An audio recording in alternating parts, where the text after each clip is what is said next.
Dear friends, we're going to learn four type of evidence of evolution.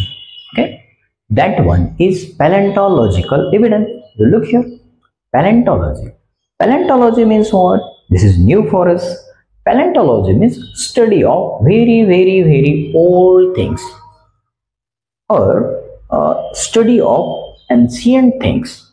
In simple language, study of fossils. Fossils? Do you know about fossil? What do you mean by fossil then?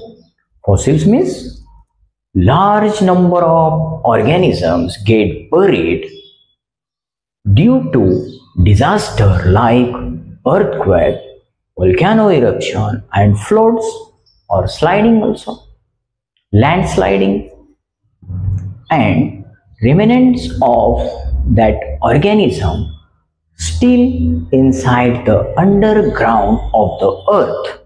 This is called fossil. Simple है, clear आहे. Next one, आता हे जे fossil आहेत, फॉसिलेज means समजा एखाद्याचा आपल्याला कंकाल सापडला, कंकाल मीन्स स्केलेटन सापडला, मग स्केलेटन सापडला नंतर तो त्याची एज काय, मेलेल्या एखादी डेड बॉडीची आपल्याला एज काढता येते. ते कशी, का गरज पडली पण काढायची, आहे गरज, का गरज आहे, आपल्याला एव्हिडन्स पाहिजे ना. एव्हिडन्स हा किती दिवसापूर्वीचा आहे. Then the one method is there. आपल्याकडे एक मेथड आहे त्याची एज कॅल्क्युलेट करण्यासाठी.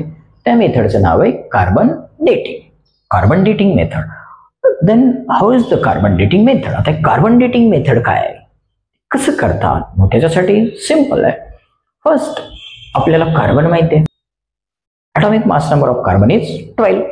हा नॉर्मल कार्बन आपल्याला सगळ्यांना माहिती आहे. आणखी एक कार्बन असतो, atomic mass number of carbon is 14. दोन टाईपचे कार्बन आहे. एक रेग्युलर आपला जो माहिती आहे ॲटॉमिक मास नंबर 12चा आणि दुसरा आहे कार्बन 14. तो कार्बन 14 आहे that is radio active carbon. Radio active carbon आहे. आणि कार्बन 12 जो आहे तो नॉन रेडिओ ॲक्टिव्ह आहे. कळतंय. हे दोन जे कार्बन असतात, कार्बन 14 आणि carbon 12, they are already present in our body. आपल्या बॉडीमध्ये कसे काय, एअरमध्ये जो कार्बन आहे react with oxygen and to form carbon dioxide. आणि कार्बन डायऑक्साईड फॉर्म झाल्यानंतर काय करतात, प्लांट्स ते कार्बन डायऑक्साईड ॲब्झॉर्ब करतात, फूड मटेरियल बनवतात आणि ते फूड आपण खातो, अदर लिव्हिंग थिंग्स खातात. मग ते आपल्या बॉडीमध्ये पण two type of carbon is there. दोन टाईपचे कार्बन आपल्या बॉडीमध्ये असतात. कुठले कुठले, कार्बन 12 अँड कार्बन 14. कळतंय. Each and every living things having two type of carbon, carbon 14 and carbon 12. इथपर्यंत क्लिअर आहे.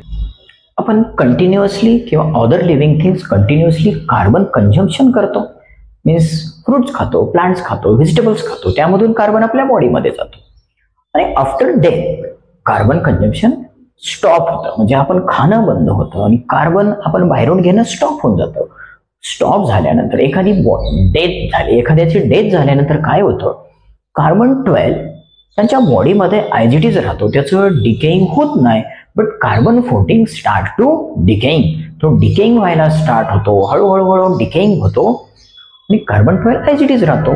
मग याची स्टडी करणं म्हणजे radio activity of carbon 14 and ratio of carbon 12 and carbon 14 means carbon dating. इतकं simple आहे. पॅलेंटॉलॉजिकल study करायची असेल तर त्याची अशा पद्धतीनं स्टडी करतात आणि त्याची एज कॅल्क्युलेट केली जाते. म्हणजे तो किती इयर अगोदर त्याची डेथ झाली असेल, अशा पद्धतीनं स्टडी करणे म्हणजे पॅलेंटॉलॉजिकल स्टडी आहे किंवा एव्हिडन्स आहे.